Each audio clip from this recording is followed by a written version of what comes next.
Hey Okay. Sage, Hello. good to see you. Good to see you.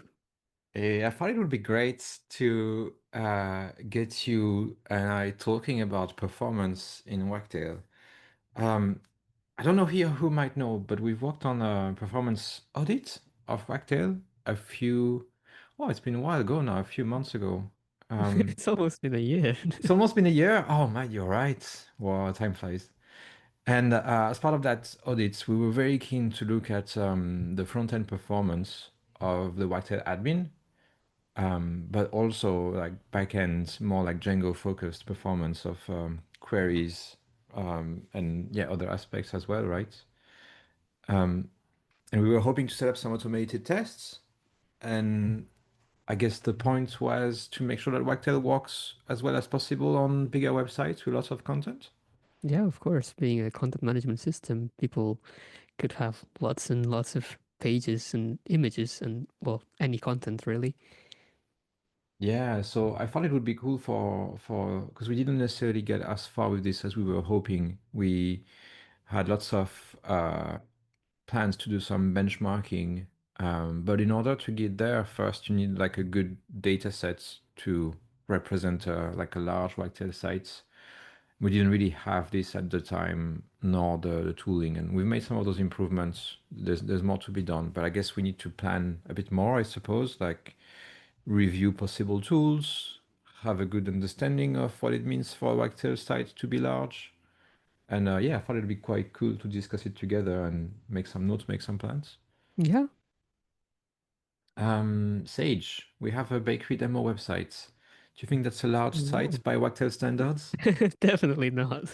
I've heard, well, this is so far from being large. Yeah, I mean, it has the nav bar at the top, like suggests there's lots of site sections, but if you go in one of those, it's a demo site, so it only has like five, six blog articles. Yeah, do you have a sense in your mind of how many pages a Wagtail site has to have to be considered large? I mean, at the very minimum, it should be around hundreds of pages for pages and for images. Um, well, probably also hundreds, but I think it's more common to have thousands for websites that have been around for a while. Yeah. And I guess in that sense, the wagtail.org website might fit that description. And even that, I'd say there are lots of other websites out there that are much bigger than wagtail.org.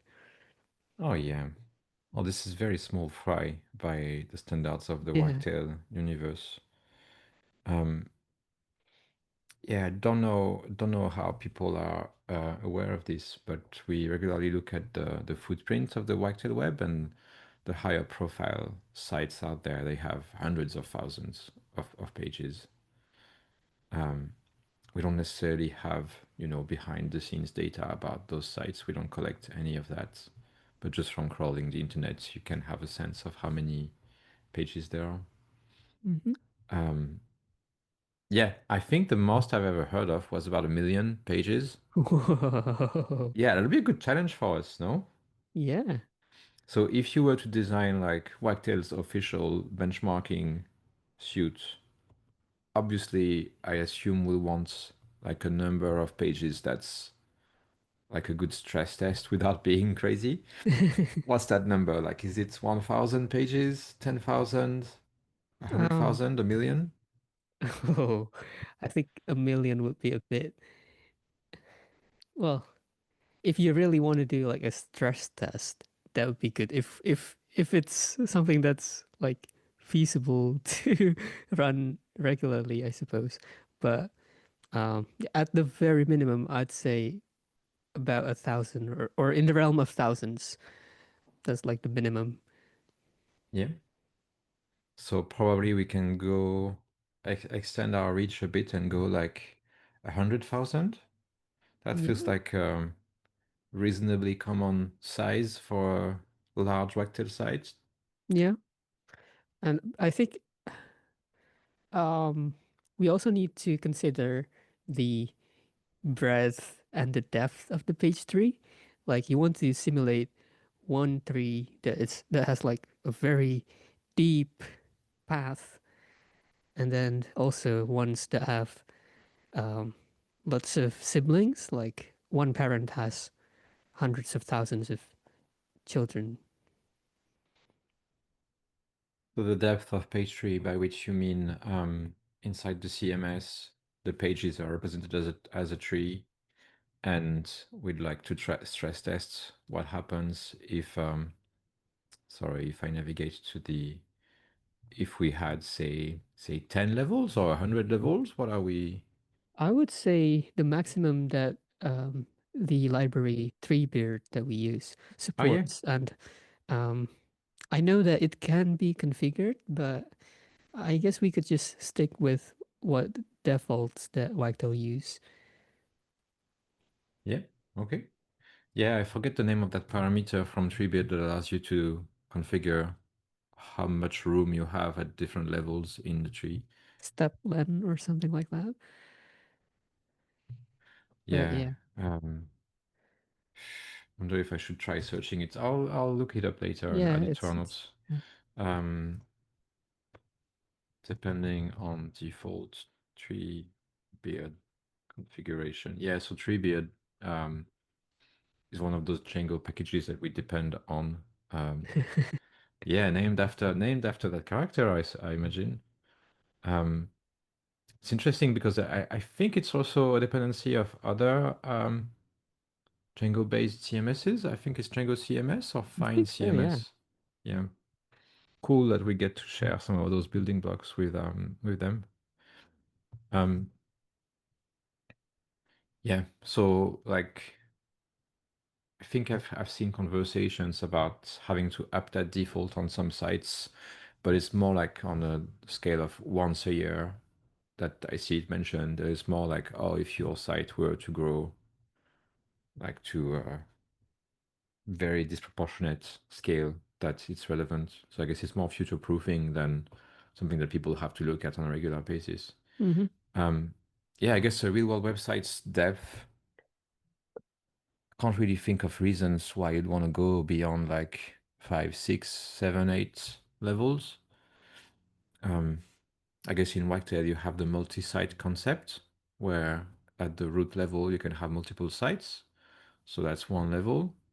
Then I suppose within a single site, probably you can have a concept of specific sections being separate suborganizations. So now we're at 2 levels. Then within those organization sections, you can have something that kind of behaves like a full website in some ways. So maybe that has a homepage and then a few sections of its own, then listing pages within those sections. So yeah, maybe like 8, 9, 10 levels tops.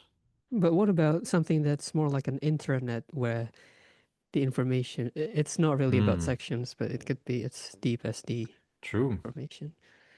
Do you think we could get some numbers on this, like by asking people out there? What's like depth, like deepest part of your page tree? I feel like it would be an interesting questionnaire for developers. Like they would, I mean, if I were a developer on a Wagtail website, I would also like to know, like, that's an interesting question. Like, Yeah, presumably there is a SQL query or just like Django query set snippet we could pass around that would return the figure for a yeah. site, right? Mm. Um, attempt to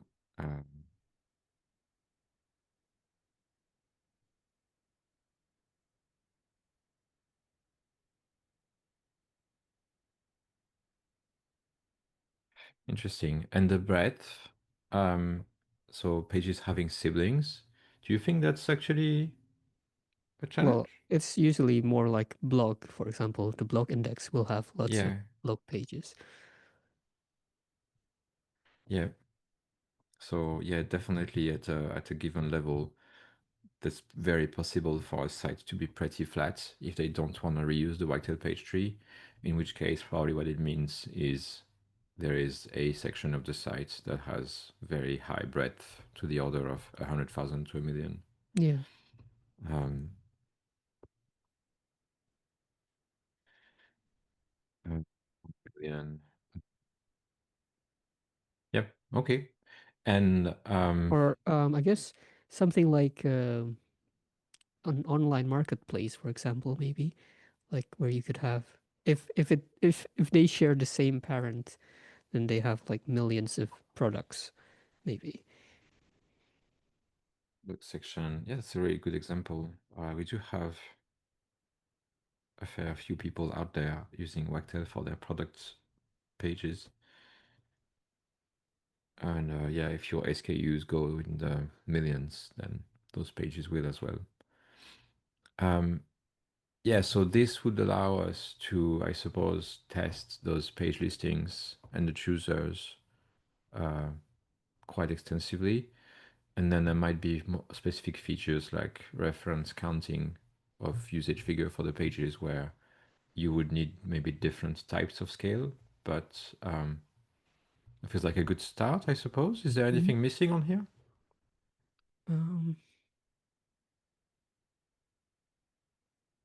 Um, I guess how complex the model is, like how many fields there are, and if there's a stream field, how many blocks the stream field has. Yeah. Oh, yeah. Um, number of fields. I think I've definitely seen it go towards 100. That's definitely like the upper end. That's very challenging to work with. Um, but suddenly, yeah, double digits amounts of fields, like 50, that can happen. Not necessarily something we'd recommend, but you know, people go wild when you give them multiple tabs. Yeah. uh, and yeah, stream fields. That's really interesting because it also has this concept of nesting and depth, right? Yeah, Um, it's multi-dimensional. yes. Oh no. Well, hang on. There's only two dimensions. Don't Well, hold off your. well, if you're speaking of the table, like you have rows and columns, but the Yeah. stream field cell is its own dimension, kind of. Supported by JSON fields. Um, okay, so yeah, probably we could discuss having 100 blocks. That's kind of again large scale that we never recommend, but sometimes happens. And 10 levels of nesting. 10 levels is a lot. I'm already. I wonder what the UI would look like. I think that's a good point. I think the most I've ever tested our UI with was on the order of 5 levels. What's Um, on your everything page? I don't have my everything page right here.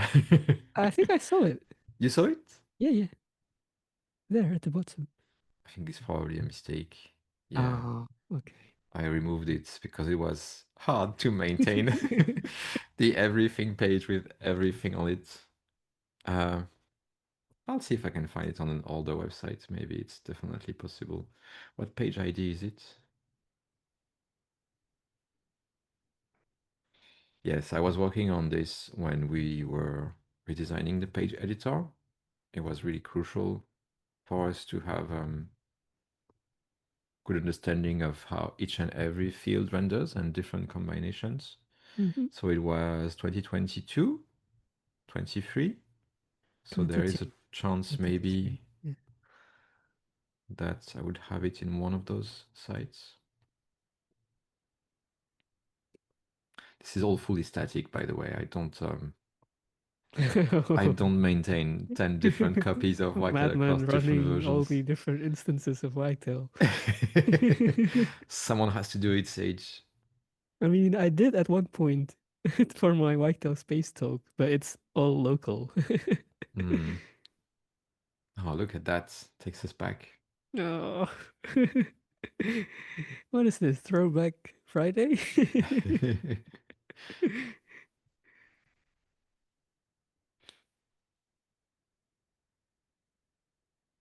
Oh, Oh, interesting. I missed it. I don't know where it is, Sage. okay. Um, it's entirely possible that I didn't configure things correctly and it's just it. Oh, It's there. Ah. Is it going to work though? Like, Mm. Oh. okay. Okay, Oh, it's not so big. yeah. The stream field probably has much less It's got going on. Jason build as well. Of course it does. We want to support every field type. Niche fields. Ooh.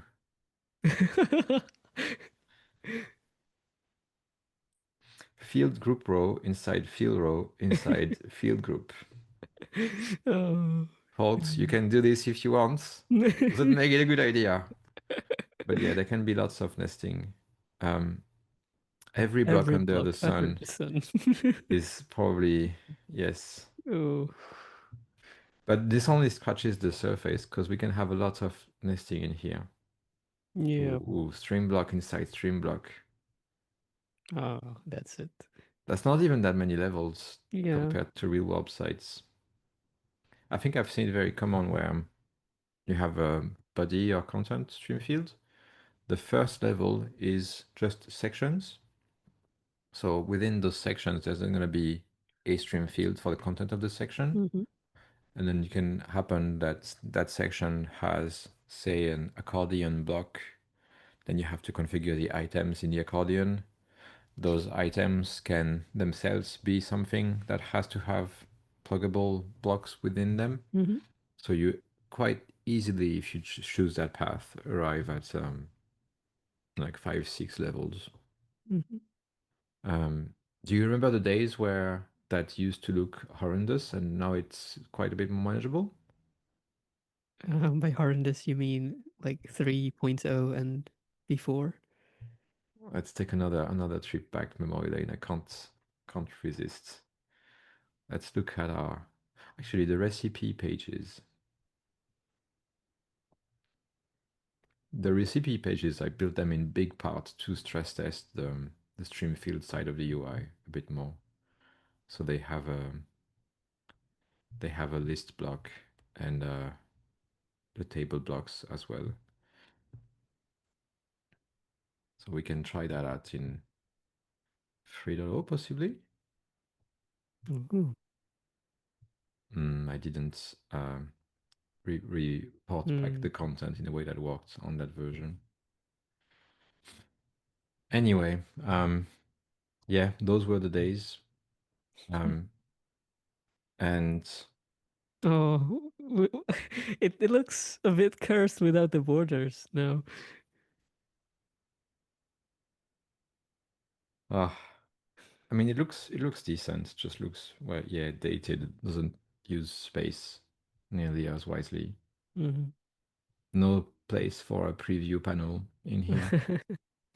Anyway, so yes, 100 blocks, 10 levels of nesting, and probably quite a bit of content within those fields, right? Yeah. 100 items in inline panel, 100 paragraphs in rich text. So yeah, different types of complexity that will allow us to test the performance of different aspects of. I can think of a few more. Oh yeah. Um, hundreds of thousands of revisions for a single page, maybe. Ooh, that can And happen. I'm not sure. I'm not sure if it makes a difference, but just having like millions of revisions, which, but for different pages, probably doesn't make that big of a difference. But I don't know. And oh, the other bit is having multiple levels of page model inheritance.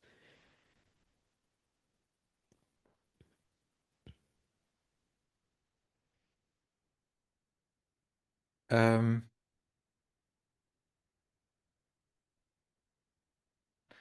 where does it make a difference? It needs to join multiple tables. Yeah, but like, is there like a point at which it's way too many? Well, that's what we want to find out, no? Okay, so I guess I might call that separately scale of implementation. Complexity. Yeah, good question. I'm just trying to think in my mind how often I've seen it go to many levels. Because when we do Wagtail website audits, we often look at the size of the inheritance tree and generally recommend only 2 to 3 levels. Hmm. Um, let's say 10. Yeah, that's plenty enough. Joining 10 tables at once. Yeah, that is plenty enough. I would never recommend, like, none of those numbers are super reasonable. We want them to work. Um, there is a clear case for us to support sites with 1 million pages, maybe 10 million someday. But this is an anti-pattern. This is somewhat questionable unless a page was like, I guess if it's if it's one, it's always the same. Like you don't have your whole site like that, right? You just have the Yeah. one page on the site that is so complex. Um, Well, you never know. yeah, yeah. I've seen Wagtail pages, for example. Is it is it yeah, I wasn't sure I remembered the address. So this the JPL, NASA JPL team famously use Wagtail. They've gone publicly about this. And one of the larger pages on their sites is just this timeline. And if your organization is close to 100 years old, then the timeline will have at least 100 blocks on it. Or not necessarily, but that's the idea. Um, that's how you reach really large scales of content. So there's probably 100 images on here. I'm scrolling really fast through them. Um, yeah, maybe even 200 if each of those items has multiple ones. So that's what we need to think of. The extreme cases. Okay. Maybe the bakery website should have a timeline page on it. I'm not joking, like, Timeline with every single day on the calendar. because I do genuinely think it's really useful to have for us to have this content with really like silly fake data to get the numbers, but it's also really useful to be able to demo that it works quite well at those scales. And if you want to demo it, I'd much prefer we, yeah, build a page with this bakery's 100-year history. I'm gonna add it to the idea. I don't think it's that silly. Yeah, yeah, Uh, it still fits the theme. Like it's realistic enough. yeah. So I didn't introduce these documents, but we've been working on a redesign for our bakery website. And when I say redesign, like it's way more than a coat of paint. I suppose we want the demo site to be better able to represent the type of Wagtail usage we see at a larger scale. Um, but I guess we want to do that without compromising on the site also being an interesting reference at a smaller scale. So we have to pick our concepts somewhat carefully. Um, so yeah, proposed content, uh, timeline page with a lot of blocks, 100. So just like having one heavyweight page on the site, that feels pretty reasonable to demonstrate, even for a site that overall might be for a small organization. Yeah. Um, yeah, redirects. That's a great example, I think, of something where if you're migrating from an existing site and that existing site had 100,000 of pages, you can arrive at 100,000 redirects. If your team is particularly eager to not let any existing requests fall through the cracks, not something that we advise, but definitely come on that it makes sense to go that way. And yeah, multilingual content. Um, do you have a sense, like the bigger sites out there, how many languages they support? Oh, I don't think I've ever seen one with more than 20, I'd say. In the tens, definitely. Well, oh, Wikipedia, I mean, it's a different beast. It depends on the um, page that you're looking at, though.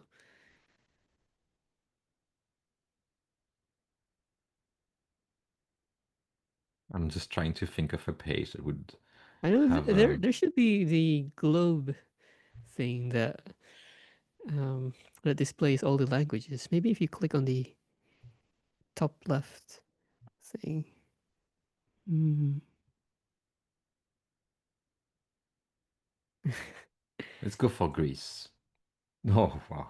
300 languages. Yeah. So I, I think for Wagtail, I'll be happy if we have 10 languages in our demo site. But it's good to have ambitions. What Uh, about the article for Earth?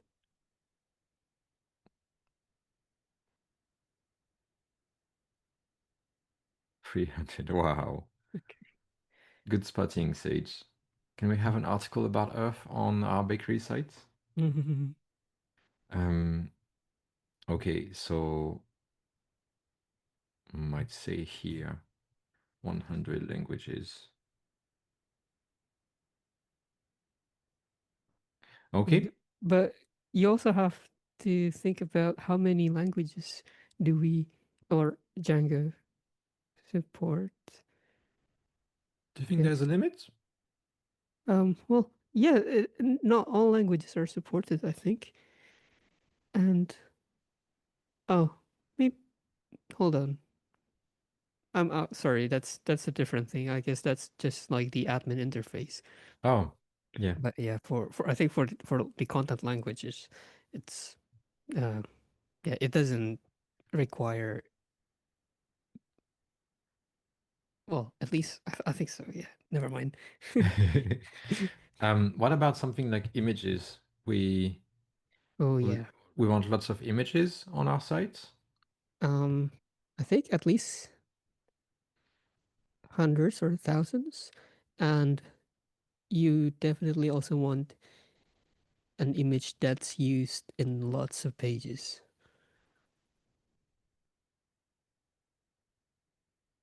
Yeah, so I guess here as well there is a case that maybe for the default demo you want hundreds, and at scale you want a million, up to a million.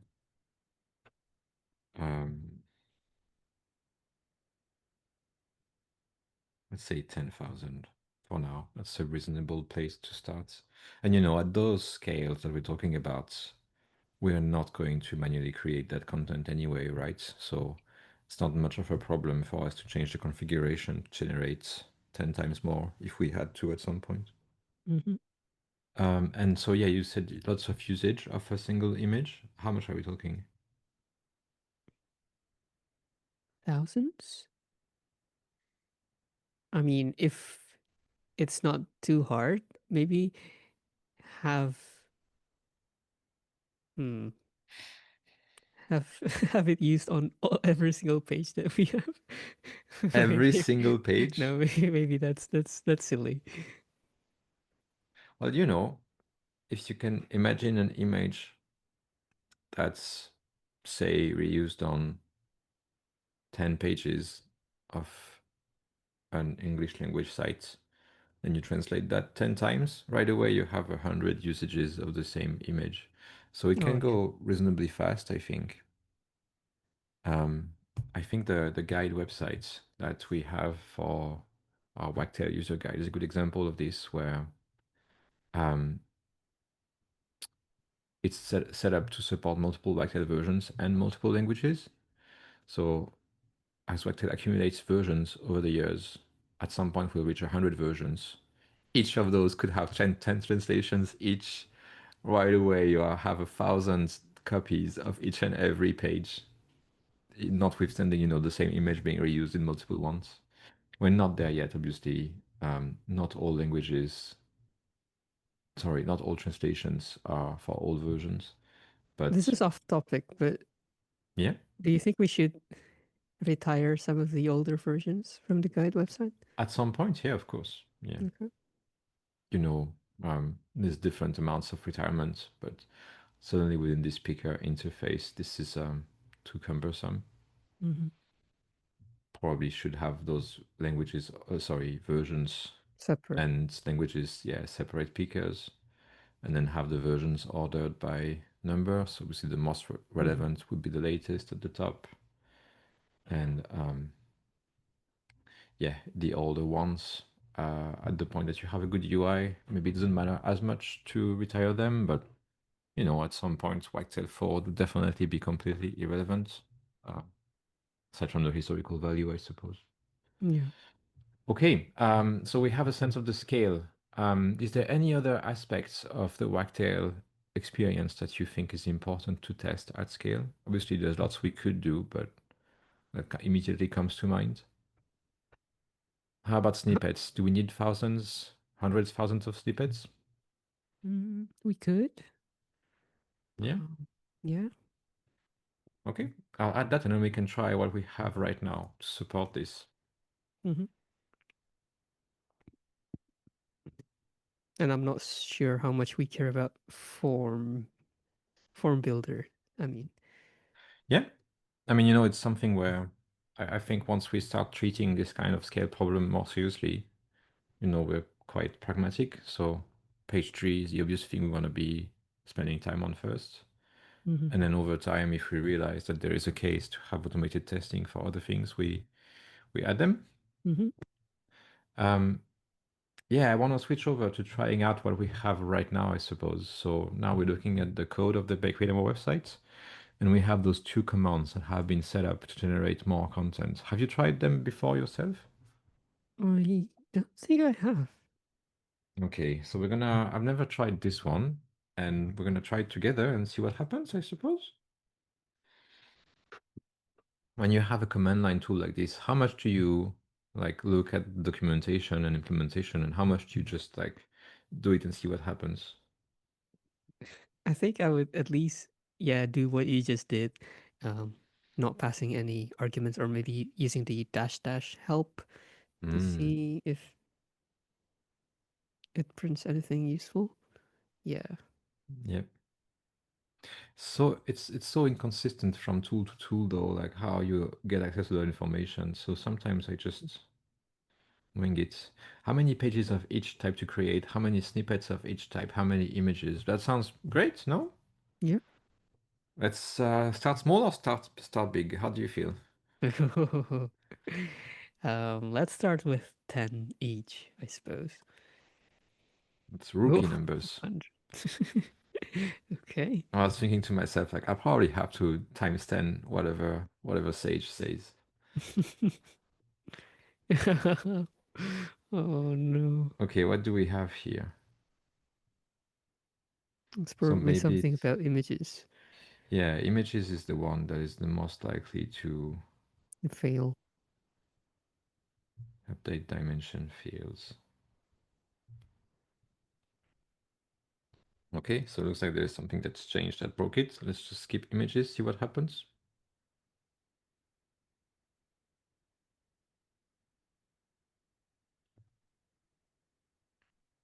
I think it's time to scale up. I thought it would take a bit longer than this. Mm-hmm. Okay, we are on our way. Um, Invading countries.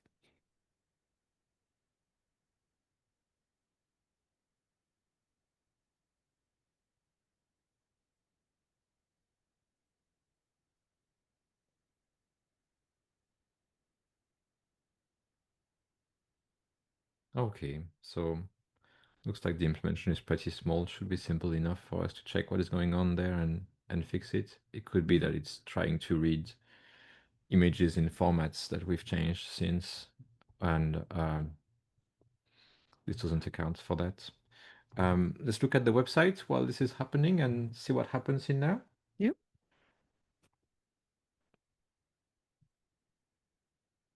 So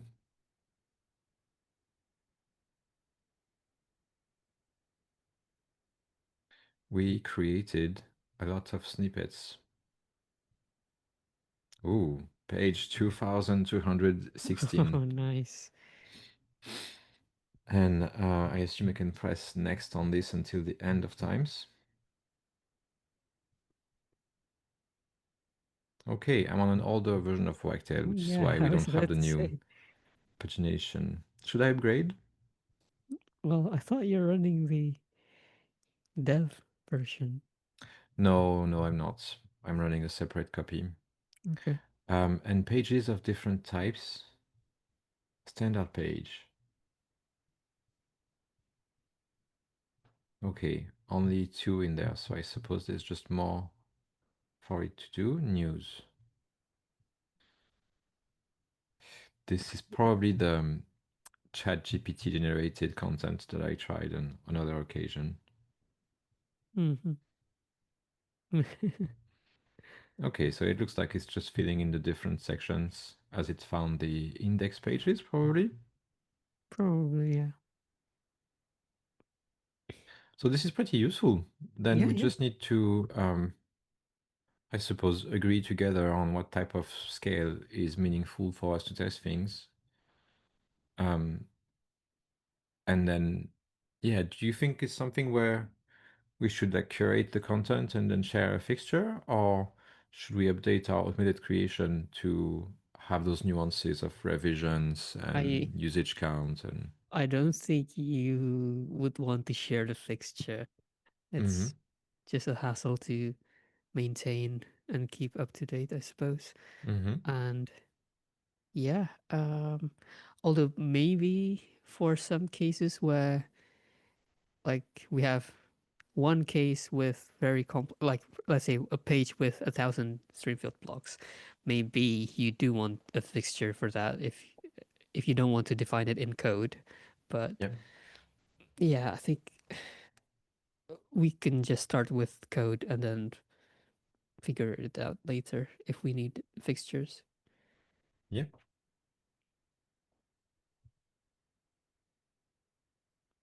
So then the benchmark, you'd say like, okay, we track the number of, say, the time it takes to load this view, depending on the size, like relative to the number of items. Yeah. So we could benchmark, say, at 10,000, see what the number is, and if we ever were to change the net number, we could do a relative benchmark. Yeah, I guess so. Like for example, a single page of the listing should, in theory, be it shouldn't get slower. Yeah. Yeah, unless you somehow accidentally fetch all the things at once. But if you say like sharing the fixtures isn't helpful, if we were in a CI context, we generate the data every time then? Oh, that's a good point. I think my concern was probably just about not if we want to have such big fixtures, it probably shouldn't live in the same repo. Just because of the size of the files. Yeah, That's, yeah. How much do you know about Git LFS, which is built to solve yeah. challenges like this? Um, can't recall if I've ever used it, but Okay. yeah, if yeah, we definitely would use something like that, I suppose. If we care about the revision, or otherwise, we could just keep overwriting a single commit in a separate repo. The dark arts. Yeah. Yeah. Oh, we have plenty of file storage infrastructure we could use for one-off efforts like this. Let's try my other ChatGPT powered command. Ooh. Um, I Is haven't this tried where it the anywhere AI else. comes in? This is where the AI comes in. So, we want to be very thoughtful about our usage of AI. Um, and I wouldn't necessarily recommend using it for your website's content, but for test content, it is definitely useful for us to have test content that doesn't look too out of place. And yeah, I think it's just a promising way to generate this. Right now, I have it hooked up to ChatGPT, but it's definitely possible for us to hook this up to a local LLM. Yeah, I don't know. Um, just wanted to check how it works so that I could explain it. So it's using the Chat GPT API with a Python wrapper and this specific model, and then giving instructions on how to generate the content based on those prompts that are derived from the, I think first it generates a list of titles, yeah, and then generates the content for each title. I don't know like how idiomatic it is, but it worked well enough to give it a go. Um, so create GPT generated data.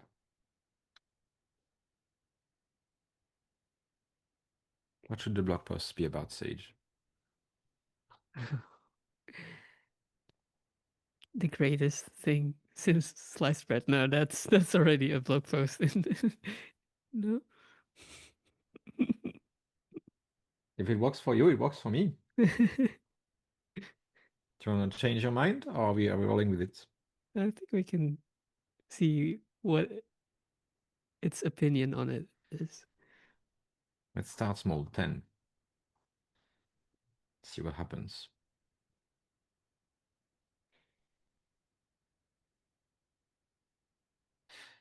Root.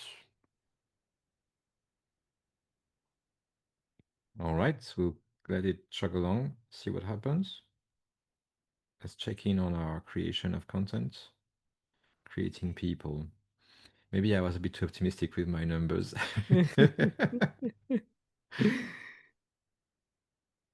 Okay, we'll give it one more go, and if it doesn't work, we'll move on. 10, no, root. Beyond the loaf. Oh, I can show you something cool related to this, Sage, while we're on this. Yeah. Um, I have to bring up my other browser for this though. Oh, Um, I think it failed again. did it?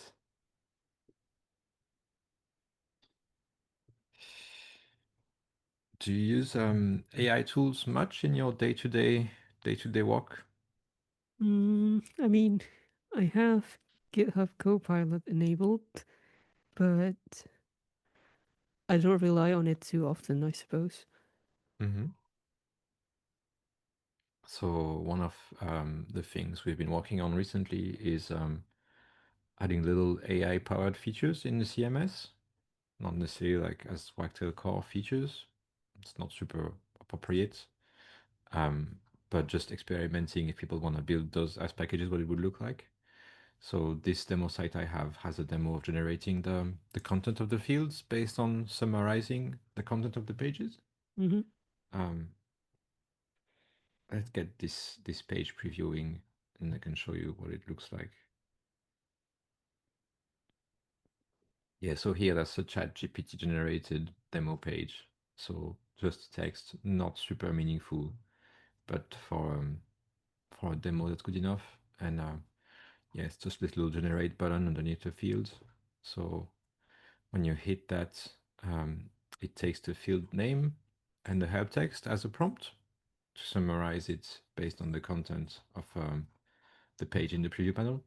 Oh, so it reads the preview. Yep, it reads the preview. When you think of the page's content, like using that to infer the content of other fields or to give feedback, I guess you could look at the form, but that you don't really know how meaningful the different parts of the form are. Mhm. The form doesn't really tell you the whole data. You'd have to extract quite a bit for if you have other model instances in there. Whereas the page in the browser, it's much closer to what a person would perceive once the page is live, right? Yep, that makes sense. Yeah, there's trade-offs all around, but yeah, it does it like this in this case. And what's really interesting about it is actually that it all happens in the browser in this case. Oh, There's no chat GPT here. This is, I'm not sure if you've come across this before. It's called the built-in AI project by Google. Oh. They've been working on this for a wee while now, and they have those one, two, three, six different APIs that are meant to ship in like JavaScript for any site to use. And yeah, this is the Summarizer API, which is available in Chrome 138 beta. Um, yeah, anyway, Nice. um, yeah, it's cool. I don't know where it will go because, you know, very consumed energy um, intensive to create those kinds of like prompts for the LLM and have it come back with data. Not every computer can support this. Not every device can. Hmm. And yeah, then you have to have browser vendors agree that it's a good idea. Lots that can go plenty of different ways there. This is taking forever. I made a mistake, Sage. I wonder why though. There's something special about people. They're harder to create than bread ingredients. We'll scale back our experiments down to um, yes, 10,000 bread pages. Um, yeah, so with this in place, I guess what we can decide then is what type of scale we want to test with. Then we start testing. We have a sense of the numbers for a given Wagtail version, and over time we keep tabs, and that will improve the CMS. Um, when we were preparing our performance audit, did we have a sense of which tool we'd use to do this? On CI or Or even outside as a one-off? yeah, first Silk is pretty much the go-to that people use usually, Mm-hmm. but I personally haven't used it.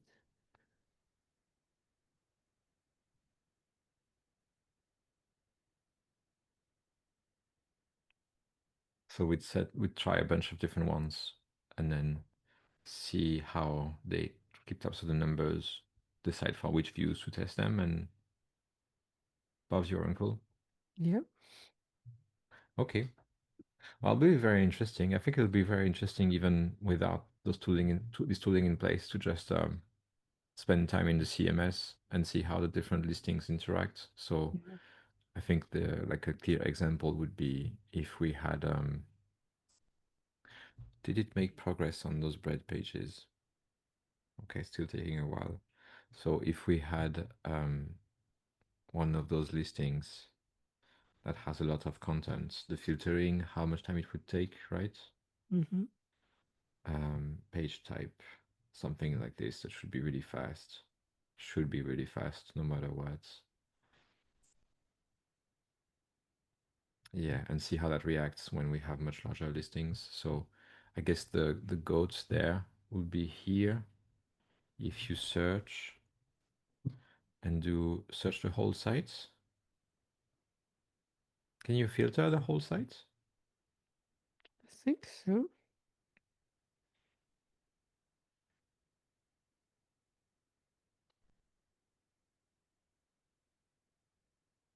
Okay, so this kind of query should go everywhere and then give you a good approximation of like the worst case of performance.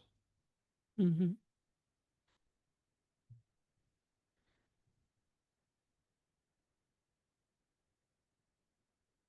Ah, that is really fast. Thank you, pagination. Oh, I know. So if you go to the page with lots of children, can you try doing that? Like maybe you want to Yeah, see. looks like those bread pages are coming in. Oh, Oh, what have we done there?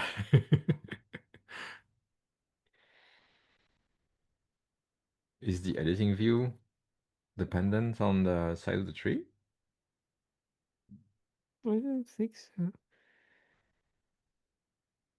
Is it my browser choking or is it Your computer. my computer is struggling? What database are you using? SQLite. That's not the database. um, hmm. Don't know what I've poked.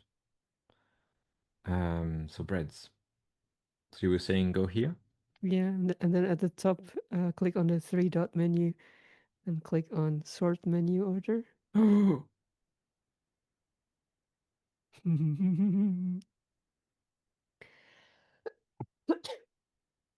Bless Oh, you. you.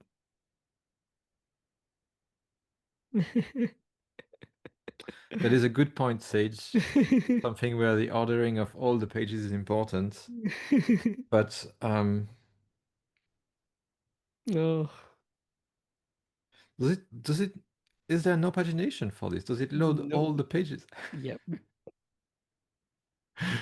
Oh no, we found Sage's secret page to crash the Wagtail site. I'm sure there's a way to fix this. So you wouldn't do pagination in the traditional sense, but you would do something like an infinite scrolling where more pages get loaded dynamically as you scroll down. But you'd never need to sort manually that many pages anyway, right? What's the Well, let's say you start off with like 10 pages, right? And then you yeah? sort them manually and you keep adding more. But you want to pretty much just keep the uh, order of the rest of them unchanged. And then occasionally you need to reorder some pages, like near the for the first few pages or the last few, maybe. I don't know what would prompt you to do that, but you know. And then at some Interesting. point you end up with thousands of pages, but you still want them to be manually orderable. And then it explodes both in the browser and server side. Oh, Nice one. I think that's a great one to end on. Really good example of practically where it breaks. Hopefully, not many sites have a need for this. hopefully. But yeah, it's always the case that you have those one-off scenarios where, and even for smaller sites, we want this to be very snappy. Mhm. So next steps, review the numbers we arrived at with more people, devise like what's a reasonable set of numbers for um, more readily usable benchmark. Make those tools run on benchmark. See what happens. See what happens. And well, once we figure out, then we'll fix the issues, if any. Nice one, Sage. Thank you. Yeah, thank you.